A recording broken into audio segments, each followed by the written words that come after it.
Hi, I'm Novel Mike, and this is my opinion.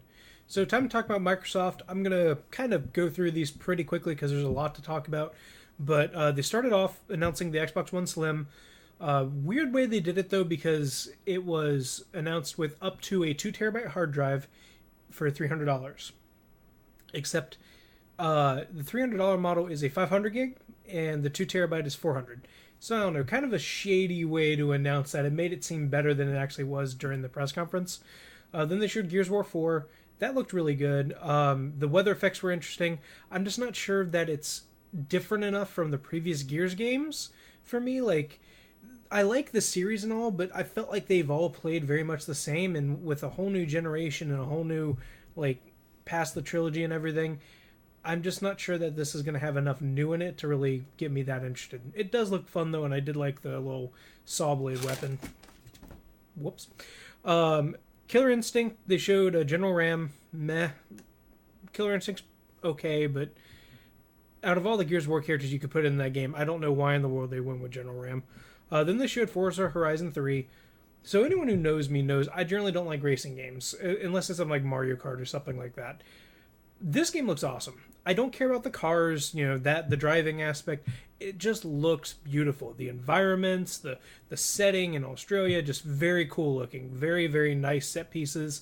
Gonna be interested and see how good it looks. I probably will still not play it, but I may actually watch some videos about it, that kind of thing. And, you never know. Then they showed Recore. It looks good. And there's platforming elements that look really good. Excuse me. My biggest problem with Recore was, why is this a shooter? It does not need to be a shooter. It has shooting elements for some reason. I don't want another shooter. Like, we don't need more shooters. There's shooters everywhere. Do something different, please. Then they went on to show Final Fantasy 15, and God, that was just awful gameplay demo. That did not show at all. Hopefully, that was just a hiccup that they had, and it's going to be better. We will have to see. They showed Division DLC, meh. Battlefield 1 showed the same trailer again. It's the same trailer I complained about yesterday where they showed, like, the first half, and then after they showed it, they showed the first and the second half. They showed that same trailer again. Come on, EA. Like, show gameplay. Show the campaign, like, gameplay of the campaign, not a friggin' CD trailer. Then they talked about some new features for Xbox Live. They're going to have background music. They're going to have Cortana, both those meh. Clubs, which seem to be like just like PSN communities. Yeah, okay, I guess they kind of have to add it. Looking for group where you're basically gonna be able to like make a post about a game, say, hey, does anyone want to play this game with me? Interesting idea. I'm used to something like that in like World of Warcraft, so could be good. It's not a good enough feature you need to announce it during a press conference though. And then they announce the arena where you're gonna be able to like find tournaments on Xbox Live. I'm sure that appeals to someone, but not me. Microsoft then decided to show Minecraft. Like, come on, it's 2016 and you guys are still gonna do Minecraft on your press conference. Really? Like, it wasn't even new. It's just like, oh hey, yeah, now you can play cross-compatible with PC, Xbox, and mobile all at the same time. And then here's new texture packs for PC to make your own level. Like, why? Like, I know Minecraft's really popular and everything, but it's so old at this point. If you're not going to announce a new game, do not waste time during your press conference. They talked about they're going to be offering custom controllers. We're going to be able to, like, just like they have online where you can buy them probably for a much cheaper price through Microsoft. Interesting idea. Not sure how much they're going to cost you. I haven't seen anything like that. They showed a very, very short trailer from the guys who made the Limbo called Inside, coming out very soon. Sounds interesting. They all said Limbo is free, so I will check that out. Then they talked about indies for a while. Stardew Valley is coming from that. Anyone who's talked to me in the last 6 months knows I love Stardew Valley, so glad to see that come into consoles. And then they showed probably one of my favorite things, which was We Happy Few. Another indie game, but oh my god, this thing looks amazing. I was very surprised about how interesting it looked. I will definitely play that either. I don't like the whole game preview thing and like early access things because you never know if something's just never going to come out. And you're basically playing a very buggy version of that game. So we'll see. Might be really good, might be not so good. Then what I was really excited about was Gwent.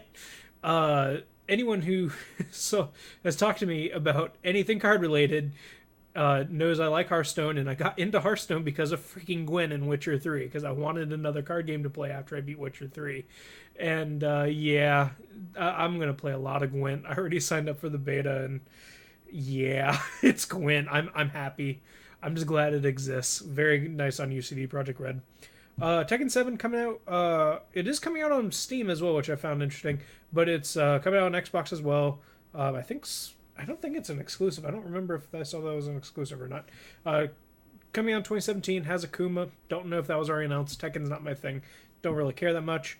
Dead Rising 4, probably one of their bigger should have been one of their bigger reveals. Got leaked out ahead of time. And the problem I had was they didn't really show a lot of it. Like, they had the one trailer and they just kind of moved on. And I believe that's coming out this year. And it feels weird to not, demo that if it's one of your bigger exclusives. Then they showed a couple games, most of them coming out next year. Scalebound, I think it demoed better last year. They were trying to really hype up this like boss battle, and it looked okay, but it was just kind of like, eh. I don't know. Like, I want to really like that game because it's platinum and they make really good action games, but I'm not entirely feeling that game yet. Then they showed Sea of Thieves, which, okay, Rare, you have my attention, looks very good. They showed gameplay with multiplayer, and they said that essentially they were just letting people, they just grabbed some people who were fans of Rares, and then they were just letting them play the game. Didn't give them any tutorial, any instructions, just go. And it looked pretty fun. I just want to know, like, it's clearly being set up for like an MMO type thing, but I want to know if you can still play it like by yourself, if you have like a ship and maybe you can hire NPCs to run your ship and do the things that you would need other people for. Because if not, like, if you don't have any friends on and you want to go do something, you have to like go find people, and I hate that crap. Sometimes I'd rather just like go and sail by myself. And I don't know, like, that's probably just me nitpicking, but like, it always annoys me when there's multiplayer like games like that and they don't give you like some kind of option to play it single player when it probably easily could be. But we'll see. Like, I definitely have that on my radar, and I was just kind of meh on it last year. Should State of Decay 2, yeah. First one was okay. It was just really buggy. This definitely looks more like a AAA kind of release of it, so it might be really good. It had some really good ideas. I still need to go back and actually finish it at some point, but never have. Showed Halo Wars 2 coming out next year. They're doing a beta right now. That got leaked ahead of time. Interesting enough, but I've never been a fan of RTSs, and Halo Wars I thought the first one was awful, honestly, so not my thing. Not something I'm interested in. For those who are, great, enjoy that beta. And then they ended the show, oddly enough, with announcing their upgraded Xbox One, the Project Scorpio, which they said that will come out holiday next year. They list over the specs, but that could still change between here and like next year. So I don't think that necessarily matters right this second. It definitely sounds like it's going to be very, very powerful. But they're trying to claim it's going to be the most powerful console ever, and that might be true then. But I mean, that's such a long ways off. It's weird to announce that now because they just started by opening the conference with the Xbox One Slim at $300. So now they're talking about a whole nother console, and the whole idea is with the Scorpio is like it's going to basically all the same games. You're not going to miss on any games if you don't get a Scorpio, but they'll look better on the Scorpio if you have like a 4K TV, basically. PS4's got their whole Neo thing. I've talked about this before. Like, I just think it's a hard sell for people where you're talking about having a more expensive system, and it's making developers unhappy because now they have to make multiple versions of the same game for the same console, and that's a weird way to do it.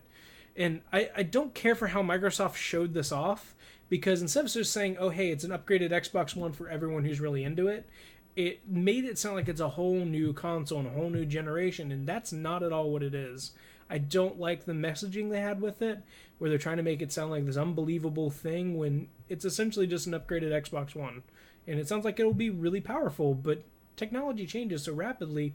Next year when it comes out, it's probably not going to be nearly as powerful as it seems right now. So, we'll have to see. And so much could change between now and holiday next year.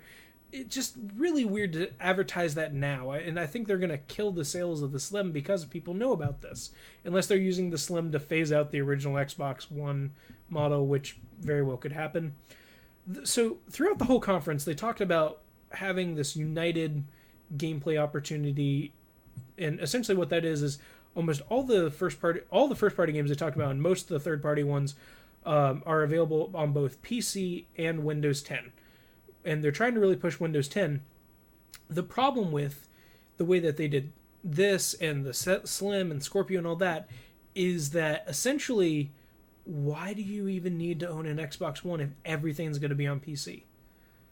If you want third-party games, you could get a PS4. Like, unless you can play with your Xbox friends on PC if you have a good PC. Like, for someone who owns an Xbox One, and I was curious about getting it originally, and I wasn't sure I wanted it, but some like Rare Replay and some of the other stuff that was promised a couple years ago seemed really interesting, and now I just really feel like I don't even need the thing anymore, and I just should sell my Xbox One. So it's one of those weird things. Like, I get what they're trying to do, but I think that they don't realize that they are kind of screwing themselves in some ways because of it. Or maybe they do, and they just want to have a more open ecosystem, and probably they want to dive into PC more, and this was the best way to do it. But I look at all these games coming out, and some of them will come out next year for the Scorpio. But until then, the better version's going to be on PC. So it's like, why even get them on Xbox, or why even have an Xbox if I could play Scalebound and Gwent and We Happy Few and all these other games on PC? Like, it's just, I'm not sure that was the right way to do it. I know why they're doing it. I know how they're going to do it. I'm just not sure it's the best way to do it, because I think they're kind of screwing themselves on anyone who has a gaming PC and wanted to maybe think about getting an Xbox One for something like Gears of War. Like, at this point, they don't technically have exclusives, because if you don't have an Xbox One, you can still play all those games on PC. And